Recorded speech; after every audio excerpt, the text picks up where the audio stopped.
In the heart of the California gold rush, San Francisco exploded into a chaotic boomtown.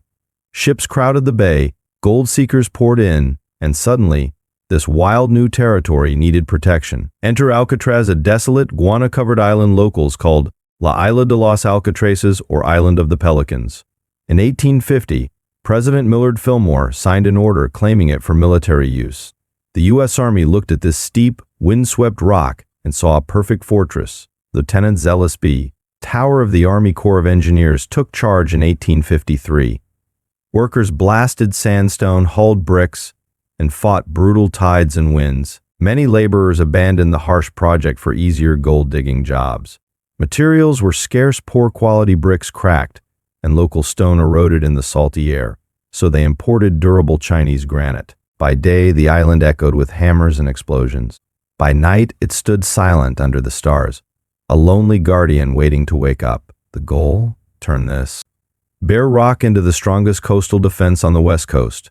Construction transformed the island dramatically. Engineers carved gun batteries into the cliffs. They built a massive three-story citadel on the summit, a bomb-proof stronghold with thick walls, a drawbridge over a dry moat, and space for soldiers. More than 100 cannons were planned, creating a triangle of defense with nearby forts to guard the Golden Gate. In 1854, the first lighthouse on the west coast began shining from Alcatraz, its beam guiding ships through the foggy bay. By late 1859, the first garrison of about 200 soldiers arrived. Fort Alcatraz was officially born. Picture the scene in vibrant color. Red-coated soldiers drilling on the parade ground, white sails of ships passing below, and the deep blue waters crashing against newly built stone walls. The fortress looked invincible. Yet, in its early years, those mighty guns never fired a shot in anger. The real battle was against the elements' fog, wind, and isolation.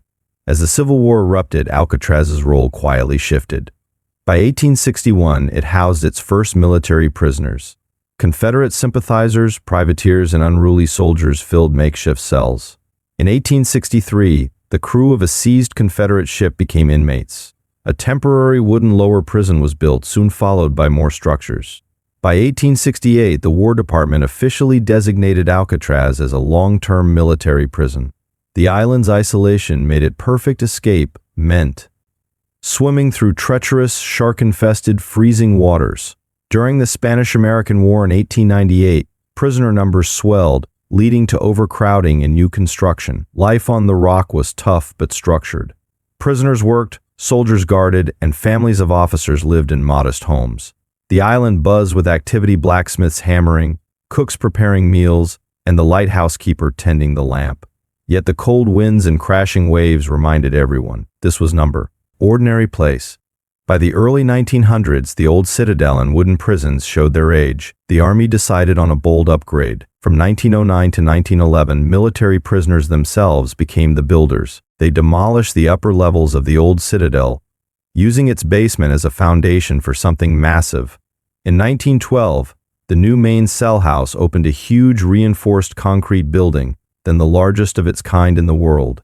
It featured hundreds of cells, a hospital, mess hall, and modern facilities. Prisoners laid the concrete, installed bars, and constructed their own future home. Additional buildings rose across the island.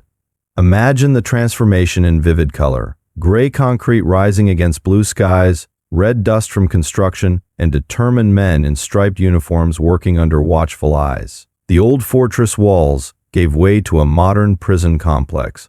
Alcatraz was no longer just a fort, it had become the Rock, a name that would echo through history. For the next 2 decades, Alcatraz served as the Pacific Branch, U.S. disciplinary barracks. It held military prisoners who needed strict discipline. The island continued evolving with small improvements, but its military importance faded as technology and threats changed. In 1933, the Army transferred the island to the Department of Justice. By 1934, it became America's toughest federal penitentiary, designed for the most dangerous criminals like Al Capone. The concrete cell house, built by earlier inmates, held a new generation.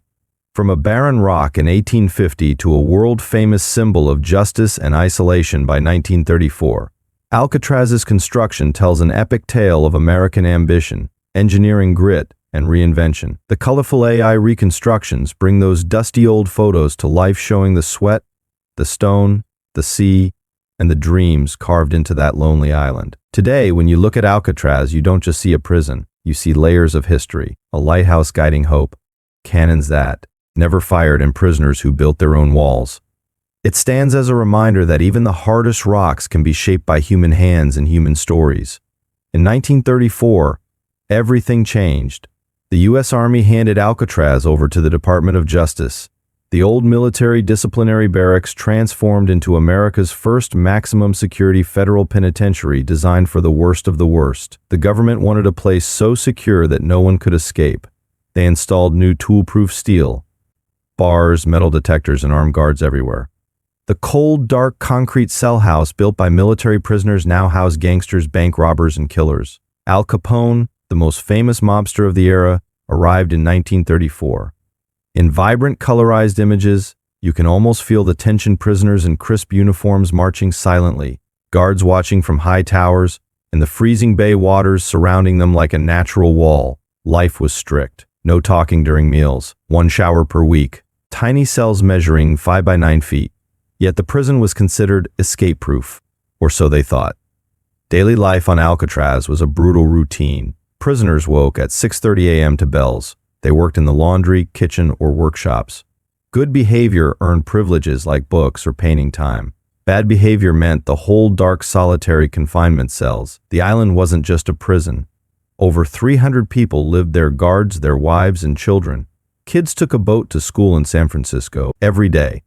Families played baseball on the parade ground while prisoners worked just yards away. In colorful AI reconstructions, you see the strange contrast. Children laughing near the lighthouse, clothes drying on lines, while inmates stared out at the glittering lights of San Francisco, so close, yet impossibly far.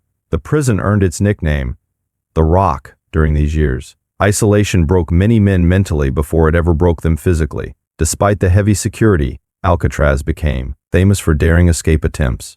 Over 36 men tried to break free. Most were caught or killed. The most incredible attempt came in 1962. Frank Morris and the Anglin brothers used spoons to dig through their cells, created fake heads to fool guards, and floated away on a raft made of raincoats. To this day, no one knows if they survived the icy currents. Then came the violent Battle of Alcatraz in 1946. 6 prisoners overpowered guards, took weapons, and fought for 2 days. Marines were hauled in. The battle left several dead and the prison badly damaged. In dramatic color, these moments look like scenes from a Hollywood movie, gunfire flashing across the cell house, smoke rising over the bay.